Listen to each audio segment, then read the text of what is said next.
series. Our speaker series, sorry.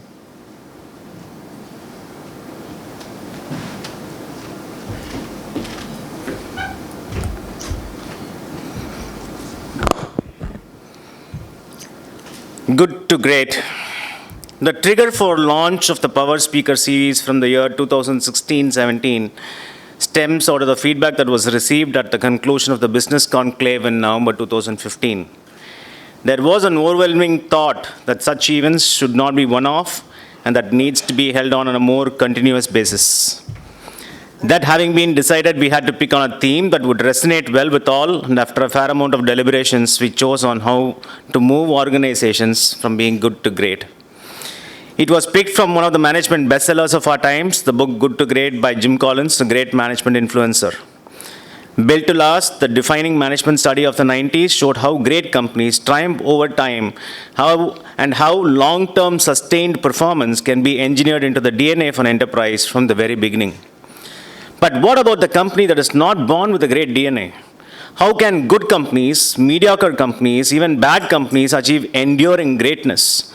Are there companies that defy gravity and convert long-term mediocrity or worse into long-term superiority? And if so, what are the universal distinguishing characteristics that cause a company to go from good to great? In the current context, the series will cover a whole host of organizationally relevant topics, starting with empowerment, succession, growth, funding, and celebrating success. We've had some extremely deep insights and very invigorating thoughts from such leaders like Girish Mathrubootham, Bhaskar Bhatt, Velumani, Venki Rajagopal, recently Sridhar Vembu, Narendran of Tata, Shivakumar of Aditya Birla, and today, again, I'm sure we'll be enlightened with Mr. Santhanam's insights to all of us. Thank you, Sudhir. Thank you. Appreciate it. Alok, please can you introduce our chief guest of this evening? Can we skip that? Gentlemen, ladies, please put your phones on silent mode. Good evening, Thank you. friends, and welcome again. I'm delighted to introduce to all of us a leading corporate giant from Namma, Chennai, Mr. B. Santhanam, CEO Asia Pacific and India Chairman of Saint Gobain. When we use terms like, our guest needs no introduction and, his accolades can fill an entire roster, it seems like a cliche, but in this case, it couldn't be truer. Mr. Santhanam received what can only be called a gilded education, right? He's a product of the IIT Madras and IIM Ahmedabad combination. And from starting as a management trainee in a Saint Gobain group company, today he leads the business to success across the region. He's received, he's played a key role in developing the strategic blueprint for investments. And on his watch, India received 750 million euros as investment. And that investment is now being used to create a pan-India manufacturing footprint for quality and technical leadership.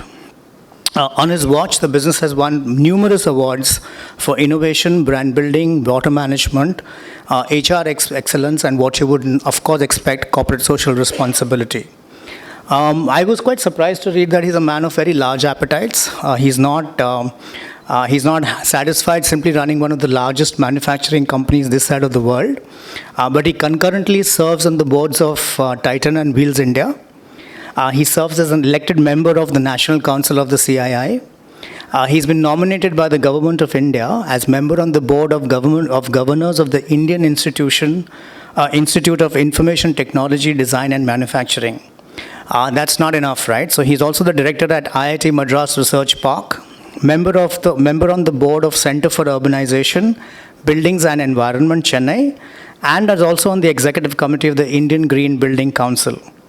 As chairman of the CII Southern region, he was instrumental in creating and developing the Indian Women Network under CII. For his many contributions in shaping India's policies, he has rightfully received multiple awards and accolades. Distinguished alumnus of IIT Madras, awarded the Arches of Growth for Innovation and Growth, selected as CEO of the Year by the National Human Resources Development Network, awarded Doctor of Literature by Hindustan University, conferred the Champion of Humanity Award by the Hindustan Chamber of Commerce, awarded the VC Padmanabhan Memorial Award for Business Excellence, and the list just goes on and on and on. And if that isn't enough, of course, he's a voracious reader and he loves reading nonfiction about economics, political science, and then have great, intense debates about them. So as I end my introduction and welcome you on behalf of the club, I only have one question to ask of you, which is, which fountain of youth do you drink from? And we'd all like to sort of partake of that, right? So please welcome Mr. B. Santhanam, a man who wears multiple hats with grace and dignity, shapes businesses, builds social conscience, and also participates in the guidance of the country. I give you Mr. B. Santhanam. Welcome again. Thank you, Alok. Quite an introduction. Sir, we can't wait to hear from you. Yeah, thanks. I think my executive assistant clearly needs a raise because he wrote that. Okay, and thank you. I think it's really a privilege, and I'm a bit challenged because the kind of speakers that you had, they really were great speakers. So I guess that you're running out of speakers. So, okay. So I suppose so. It always happens. So I think you get the first four. The fifth is becoming a problem. There's a marginal utility problem. No, the next one is not adding. But we have to do what we have to do. Okay. So thank you. It's always a big difficulty in telling people who probably know you're running companies, you're running organizations, you're entrepreneurs yourself, or maybe very senior executives. So it's always a challenge to really explain in simple terms what we try to do. We are about 20 years in India, and I just happened to, there was a good chance that at the time when Saint-Gobain increased its presence in India, and I happened to be doing some strategic work for them in my previous company, which got taken over by Saint-Gobain. And one thing led to the other. So I really believe that chance favors a prepared mind. You know, I think there's a very favorite quote, which is by Louis Pasteur. So I think it was a huge chance that I got this opportunity to start now we would have called it as a startup, greenfield startup and all of that stuff. But those days we just said that it's a greenfield company. So, and it just so happened that Madras, and now at that time became Chennai, welcomed us, and one thing led to the other. We started with some fairly simple, basic ideas, but then one thing led to the other, and quite a lot of things have happened since then in the last 20 years. Just to give you a sense, we grew by something like 32 times in the last 20 years. Obviously, there is always that base effect which you do, but you recognize that you're growing, you're doubling every 4 years, which is really something which I want to talk a little bit about. And we've also done this, our profitability has grown faster than that. So therefore, we've done that in India in several businesses, not just in what we are known is much more for glass, but we are really strong in many other businesses too, where we have very leading positions. We don't talk too much about it in the public. Essentially, the first thing that comes to my mind, and I have a simple acronym called ADAPT, I think ADAPT. So I'm just going to explain a little bit. It's a very simple framework.